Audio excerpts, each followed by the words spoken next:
নমস্কার, রান্নাঘরে রাজশ্রীতে আপনাদের সকলকে স্বাগত জানাই। আজ আমি আপনাদেরকে বানিয়ে দেখাবো ভাপা দই। তাহলে এবার শুরু করছি। আমি এখানে 200 গ্রাম দই নিয়েছি। এবার একটা ছাঁকনি দিয়ে কাপড়ের মাধ্যমে ছেঁকে নেব।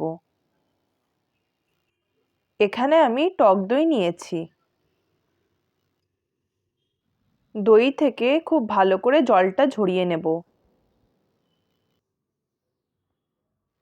টক দই থেকে অনেকটা জল বেরিয়েছে। জল ঝরানো দইটাকে একটা বাটিতে রেখে দিলাম।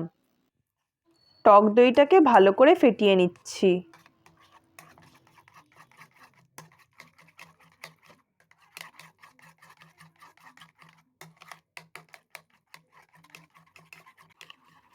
ফ্যাটানোটা ঠিক এরকম হবে। এবার এর মধ্যে হাফ কাপ কনডেন্সড মিল্ক ঢেলে দিচ্ছি। ভালো করে মিশিয়ে নেব।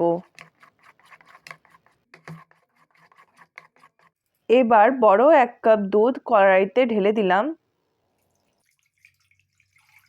দুধটাকে কিছুক্ষণ জাল দিয়ে অর্ধেক করে নেব।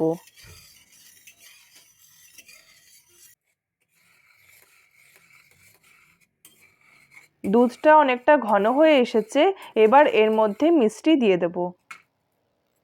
আপনারা মিষ্টির পরিবর্তে চিনিও ব্যবহার করতে পারেন। মিষ্টি গলে গেছে আর দুধও অর্ধেক হয়ে গেছে। এবার গ্যাসের ফ্লেমটা অফ করে দিলাম। দুধটা ঠান্ডা করে এবার এর মধ্যে ঢেলে দিচ্ছি। ভালো করে মিশিয়ে নিচ্ছি। এবার এর মধ্যে অল্প এলাচের গুঁড়ো দিয়ে দিলাম। এবার একটা টিফিন বক্সে অল্প ঘি ব্রাশ করে দিচ্ছি। টিফিন বক্সের মধ্যে ঢেলে দিলাম। ওপর দিয়ে অল্প পিস্তা বাদাম আর কিশমিশ ছড়িয়ে দিচ্ছি।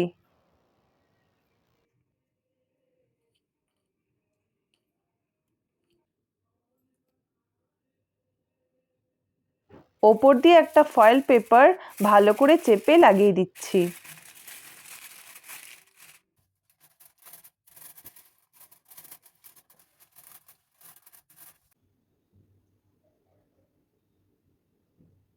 এবার কড়াইতে কিছুটা জল দিয়ে একটা স্ট্যান্ড বসিয়ে দেব।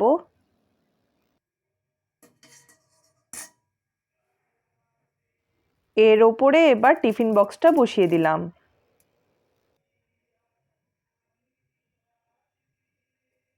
একটা ঢাকনা দিয়ে দেব। এভাবে 20 মিনিট অল্প আঁচে রেখে দেব।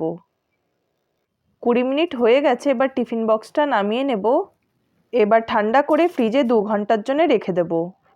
2 ঘন্টার পর ফ্রিজ থেকে বের করে দেখলাম দইটা বেশ ভালো মতো জমে গেছে। আমার এই রেসিপিটি ভালো লাগলে তাহলে প্লিজ লাইক আর সাবস্ক্রাইব করে দিয়েন।